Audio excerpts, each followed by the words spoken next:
Hey everyone, and welcome back to the channel. If you're new, my name is Ben. I'm a runner who's also a running coach who specializes in human optimization in order to improve performance.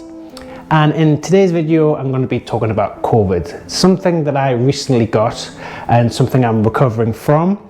And I thought this would be a great idea to give you kind of my 5-step protocol, which I'm using to make sure I can get back to exercise safely without suffering from long COVID or have any other health related issues which can affect performance later on in the year. So let's get into it. Before we get into this, I do need to stress that I am not a medical professional. I do work in the health profession. However, I am not a doctor. So if there are any symptoms that you're having that you are unsure of, please go and see somebody as soon as possible and see if you can get a diagnosis. So my first step is to create a plan. Now, this might sound a little bit straightforward, but hear me out. When it comes to getting sick and not knowing how long it's going to be before you can get back to where you were, having some steps to follow gives you structure, it gives you stuff to focus on, so it's going to help to decrease the burden mentally, and it allows you to work towards an end goal, which makes things a little bit more, I guess, less tedious, especially when you are not at 100%. The second step to action is to use your smart devices to guide you whether you should be training or not. Now, all of us, majority of runners, will have a running watch, a Garmin, Fitbit, there's a Whoop, there's the Oura Ring. There are so many different things that you can look at, and this is going to analyze a couple of things that you can monitor. Now, depending on what the scores say, should determine whether you should be training or not. So for me, I've got the Garmin, I've got the Whoop. These look at things like your resting heart rate, HRV, your respiratory rate. It looks at your skin temperature as well. It also looks at how well you sleep. So if my HRV, which is your heart rate variability, and shows how stressed the body is, if that is a little bit too high, I know that I need to decrease the intensity, so I won't exercise that day. If my resting heart rate's a bit too high, then I know I need to rest. So using these things are going to allow you not to burn out too soon. And it just takes the pressure away of knowing whether you should be training or you shouldn't be. So the third phase is looking at your nutrition and your hydration. Runners are known to undereat, believe it or not. I work with a lot of clients, and the biggest mistake a lot of runners do is because they don't want to put weight on is they will undereat. When you are sick, if anything, you need to be eating a bit more to allow the body to heal. So if you end up putting a couple of kgs on, don't worry about it. Once you get back into training, I guarantee that weight will come off. But right now, we're looking at healing the body.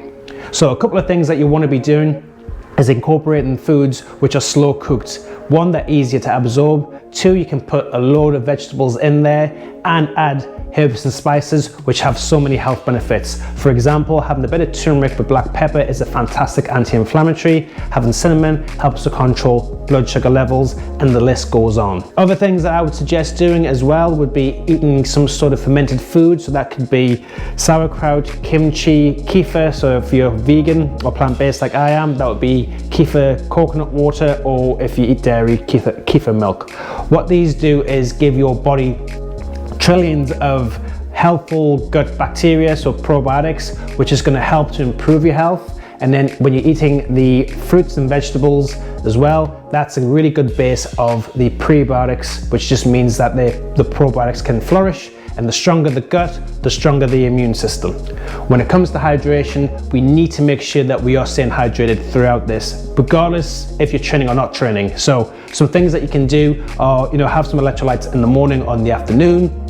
And on top of that is, if you are eating liquid-based foods like soups or a smoothie or anything that is, slow cooked, that is a really simple way of staying hydrated, and it's going to boost energy levels. It's going to get rid of toxins.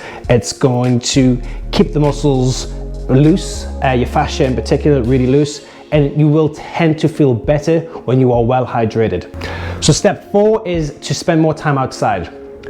We don't spend enough time outside, and that has so many hidden health benefits. One, when we're outside more, we get more vitamin D, better immune system. Also means our circadian rhythm tends to be more optimal, and it also associates with low intensity exercise. For a rule of thumb, you want to be looking to spend at least 10% of your day outside. So that is 2.4 hours, so 2 hours 40 minutes a day.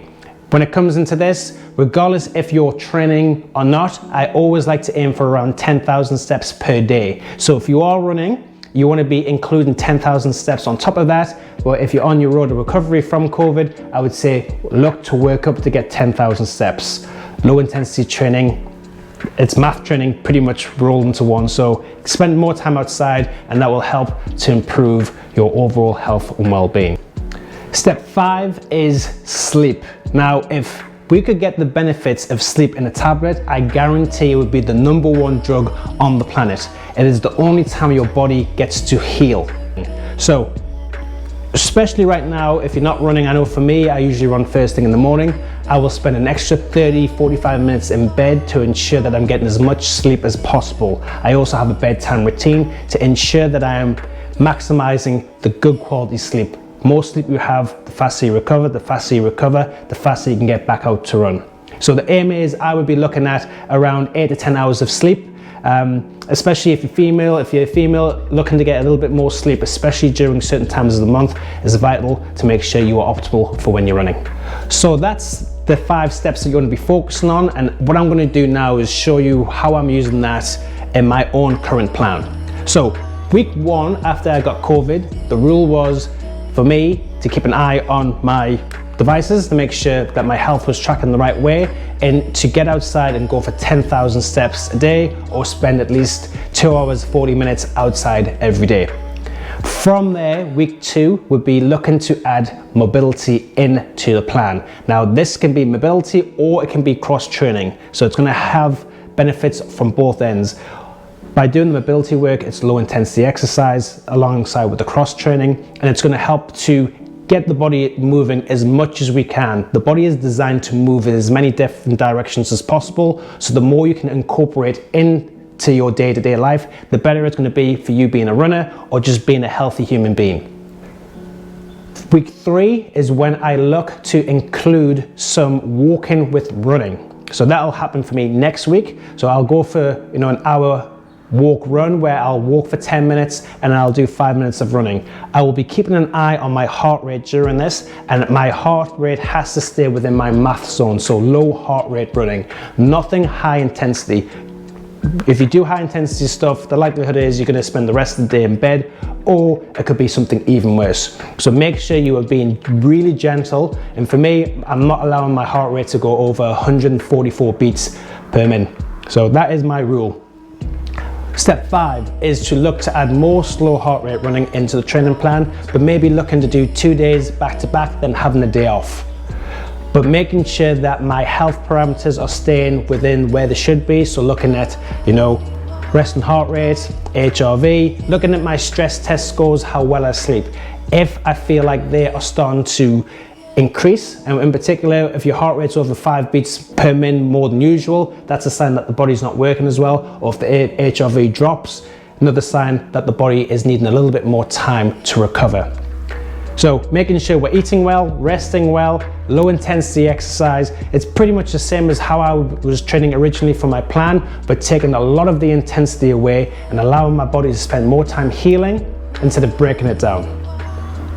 So that is the end of the video. Hopefully you found this useful. If you have any questions, you know what to do, put them in the comment section below. You can also reach out to me on my IG, and if you have any personal questions, just drop them to my email and I'll do my best to respond to them as fast as I can.